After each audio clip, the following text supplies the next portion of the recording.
इनके लबे रंगी की निछावर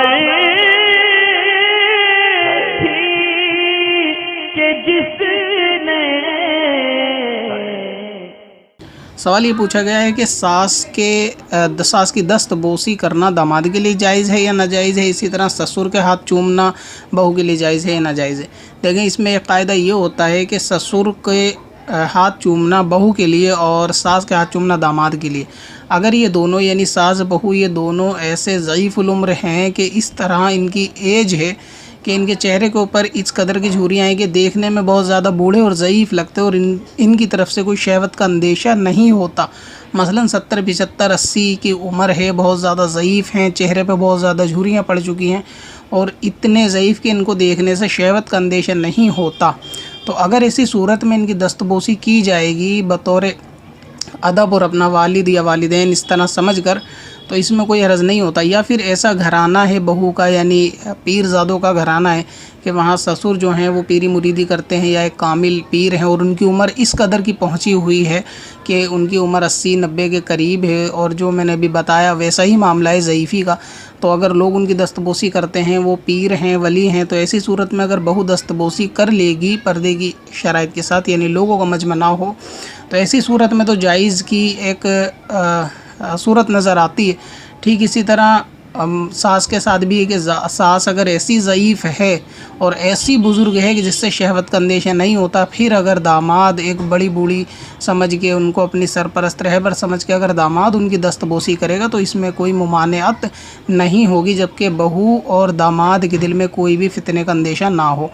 अच्छा, इसके अगर सूरत बरखिलाफ़ होगी कि दोनों ऐसे ज़ईफ़ तो नहीं है मगर ये कि एज उनकी वही है जो वालिदैन की अक्सर होती है कि 60 के दरमियान, 50-60 के दरमियान या ऐसी है, लेकिन ये कि वो दोनों अभी इस दर्जे पे नहीं है कि उनको बहुत ज़्यादा ज़ईफ़ कहा जा सके। तो ऐसी सूरत में ना तो बहू को इजाज़त है कि वो अपने ससुर का हाथ चूमे, ना ही दामाद को इजाज़त है कि वो अपनी सास का हाथ चूमे। अगरचे ये लाख कहें कि हम में कोई ऐसा गलत अंदेशा नहीं होता, तो देखें शैतान हर नफ्स के साथ होता है। शरीयत ने जहाँ पाबंदी लगाई है उसके आगे रुक जाने में क़यामत तक के लिए खैर और आफ़ियत ही होती है। और इज़्ज़त सिर्फ़ दस्तबोसी का नाम नहीं है कि हाथों को चूमना ही इज़्ज़त की निशानी है, इसके अलावा दूसरी कोई निशानी नहीं है, बल्कि इज़्ज़त तो दिल से देने वाली चीज़ का नाम है कि आदमी दिल में ताज़ीम जानता है, काफ़ी है।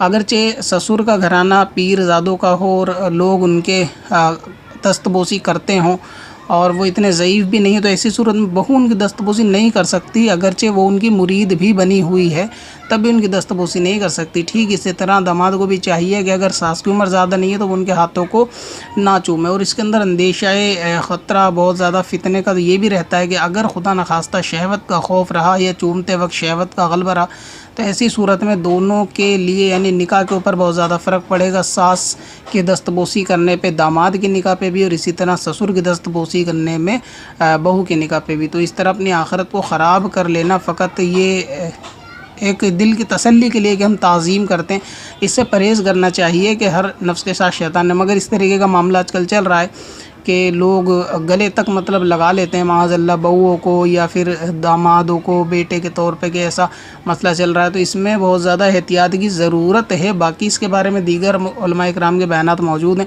आप उनको एक दफ़ा सुन लेंगे तो आपके दिल में इंशाअल्लाह ताला इत्मीनान हो जाएंगे। मगर सूरत जो जायज़ की है वो मैंने आपको बयान कर दी, और जो सूरत मुमानियत की उसमें अक्सर सूरत मनाही की हैं कि एज इतनी नहीं होती, तो ऐसी सूरत में इससे परहेज़ करना चाहिए, इसकी इजाज़त नहीं होगी। पत्थर में हसन